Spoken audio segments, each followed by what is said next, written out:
Hello दोस्तों, स्वागत है आपका आपके अपने YouTube channel create wealth with Atul में। मैं हूं आपका दोस्त अतुल गोयल। आज हम बात करेंगे बजाज ग्रुप के बारे में। बजाज ग्रुप से जुड़ी हुई एक कंपनी के बारे में, NBFC कंपनी के बारे में। नाम है बजाज फाइनेंस। जो भी मार्केट में है सबने नाम सुना होगा, जो मार्केट में नहीं भी हैं उन्होंने भी नाम सुना होगा। कैसे ना कैसे कुछ ना कुछ क्रेडिट कार्ड या बिजनेस लोन्स, इससे रिलेटेड, होम लोन से रिलेटेड कहीं ना कहीं नाम सुना होगा। तो काफ़ी मल्टीपल वेल्थ इसने क्रिएट करके दी है। अच्छे मोमेंटम में रहता है स्टॉक। अब किस लिए मोमेंटम में है, कितना डाउनसाइड रिस्क बनता है, कुछ दिन से गिर रहा था, आज ये चढ़ा हुआ है, तो किस लेवल पे लेना चाहिए, किस टारगेट प्राइस पे के लिए लेना चाहिए, कैसे इसके रिजल्ट्स हैं, वो सब हम डिस्कस करेंगे। पहले हम देख लेते हैं आज की किस टाइप से ट्रेड कर रहा है। उसके बाद हम देखेंगे चार्ट के ऊपर भी किस टाइप से ये सपोर्ट ले रहा है और कहाँ पर ये रेजिस्टेंस फेस कर रहा है। लॉन्ग टर्म के जो चार्ट्स हैं उसके ऊपर हम बिल्कुल इसे देखेंगे। पहले हम देख लेते हैं कि लाइव मार्केट में ये किस टाइप से काम कर रहा है। आप देख सकते हैं 4981 का प्रीवियस क्लोज था और 5147 के आसपास अभी ये ट्रेड कर रहा है 3.31% की तेजी के साथ। आज का जो लो था 4990 था और 5168 इसका हाई था। तो ऑलमोस्ट अपने हाई के आसपास ही है, 5145 के आसपास ये अभी काम करता हुआ नजर आ रहा है। अगर 5 डे का देखेंगे तो काफ़ी नीचे तक गया था, ये 4700 के आसपास तक गया था, वहाँ से रिकवर होता हुआ अगेन उसी लेवल के आसपास पहुँचता हुआ आपको नज़र आ रहा है। और जो 52 वीक हाई है 5372 का है और 52 वीक लो जो कोविड टाइम पे इसने बनाया 1783 के आसपास का 52 वीक लो है। अब हम देखते हैं रिजल्ट्स किस टाइप के हैं। आप देख सकते हैं Bajaj finance Q3 FY21 consolidated net profit at ₹1145.98 crore. तो पहले हम क्वार्टर ऑन क्वार्टर देखते हैं, फिर ईयर ऑन ईयर देखेंगे। पहले क्वार्टर ऑन क्वार्टर देखें तो आप देख सकते हैं Q2 को जो Q3 से हम कंपैरिजन करें तो Q2 में जो इनकी टोटल इनकम हुआ करती थी 6519 करोड़ के आसपास हुआ करती थी, जो कि बढ़कर 6658 करोड़ के आसपास हो गई है, यानी 2.13% का एक जंप है। प्रॉफिट देखेंगे जो 964 करोड़ के आसपास के हुआ करते थे वो 1145 करोड़ के आसपास हैं, यानी 18.77% का जंप है। EPS 15.98 हुआ करती थी Q2 में, अब 18.94 है, यानी 18.52 का जंप यहाँ पर भी आपको देखने को मिल रहा है। यानी Q2 और Q3 को अगर कंपेयर करें तो टोटल इनकम में जो जंप है 2.13 का है, नेट प्रॉफिट में 18.77% और EPS में 18.52 का जंप है।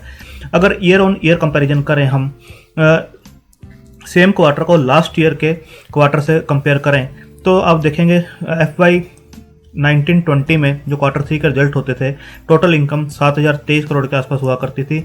अब वो डिप कर गई है 6658 के आसपास वो रह गई है, यानी -5.2% के आसपास। नेट प्रॉफिट जो हुआ करता था 1614 करोड़ का वो अब है 1145 करोड़ के आसपास का, यानी -29% के आसपास का यहाँ पर भी डिप है। EPS 27.12 के आसपास हुआ करती थी और वो हो गई है 18.94 के आसपास, यानी -30% के आसपास का यहाँ पर भी आपको डिप देखने को मिल रहा है। तो अगर ईयर ऑन ईयर कंपैरिजन करें तो टोटल इनकम जो है -5.2% है, जो प्रॉफिट है -29% के आसपास का डिप हुआ है। तो यहाँ पर आपको डिप देखने को मिलेगा ईयर ऑन ईयर, दोनों ही चीज़ में, इनकम में भी और प्रॉफिट में भी। अगर 9 मंथ के रिजल्ट्स देखें, यानी जून क्वार्टर, सितंबर क्वार्टर और दिसंबर क्वार्टर को टोटल कर लें इस ईयर के और सेम लास्ट ईयर के, अगर इनको हम कंपैरिजन करें जो 3 रिजल्ट इन्होंने दिए हैं तो 19,154 करोड़ का इसका जो था इस 2019-20 फाइनेंशियल ईयर में हुआ करता था टोटल इनकम, अब 19,828 के आसपास है, यानी 3.52% के आसपास इसके अंदर जंप है। बट नेट प्रॉफिट देखेंगे तो उसके अंदर 4315 करोड़ के आसपास का जो प्रॉफिट हुआ करता था अब 3073 करोड़ के आसपास का, यानी 28.79% का डिप इसके अंदर मिल रहा है। और EPS 73.59 की जो हुआ करती थी ऑब्वियस है वो भी 50.82 के आसपास रह गई है, -30.94% के आसपास यहाँ पर भी आपको डिप देखने को मिल रहा है। इसके बाद आप देखेंगे कि जो हमारे ओवरऑल लिक्विडिटी है, न्यू लोन्स जो है book during Q3 FY21 6.04 million against 7.67 जो थे सेम क्वार्टर में लास्ट ईयर किए थे 7.67 मिलियन, अब जो किए हैं 6.09 मिलियन के आसपास हैं। Customer franchise as 31 December 2020 stood at 46.31 million as against 40.38 million जो 2019 थी 31 दिसंबर तक। तो यहाँ पर एक इंक्रीज देखने को मिल रहा है और यहाँ पर आपको एक डिप देखने को मिल रहा है। तो आप देख सकते हैं द company acquired 2.19 million new customers in Q3 FY20 as compared to 2.46 in quarter Q3F20। तो यहाँ पर भी आप देख सकते हैं चेंजेज हैं काफ़ी इसके अंदर। एसेट मैनेजमेंट अगर देखेंगे, जो एसेट अंडर मैनेजमेंट है AUM, जो किसी भी कंपनी के लिए मैटर करता है NBFC के लिए, तो 31 दिसंबर 2020 के जो है 1,43,550 है अगेंस्ट 1,45,092। तो यहाँ पर भी आपको थोड़ा सा डिप देखने को जरूर मिलेगा। लिक्विडिटी जैसे मैं आपको बता रहा था, liquidity surplus as on 31 December 2020 stood at 14,347 as against 11,384 crore 19 में जो थी। तो आप देख सकते हैं जो NII है वो भी हम देख लेते हैं, जो Q3 FY20 की थी 4296 एज अगेंस्ट 4535 करोड़ के। तो मिक्स रिजल्ट्स आप कह सकते हैं इसे, काफ़ी मिक्स रिजल्ट हैं। NPA आप देख सकते हैं, gross NPA and net NPA as on 31 December 2020 stood at 0.55 and 0.19 respectively. इसको आप यहाँ पर और भी क्लियर देख सकते हैं। अगर मैं आपको यहाँ दिखाऊं तो इनके जो ग्रोस NPA, ये आप देखेंगे ग्रोस NPA जो है ये आपको नीचे आते हुए दिखाई देंगे। यहाँ पे 1.61% थे, उसके बाद 1.40, 1.03 एंड 0.55 के आसपास आ गए हैं। अगर नेट NPA की आप बात करेंगे परसेंटेज में, तो 0.70 जो हुआ करती थी वो 0.65, 0.50, 0.37% एंड 0.19%।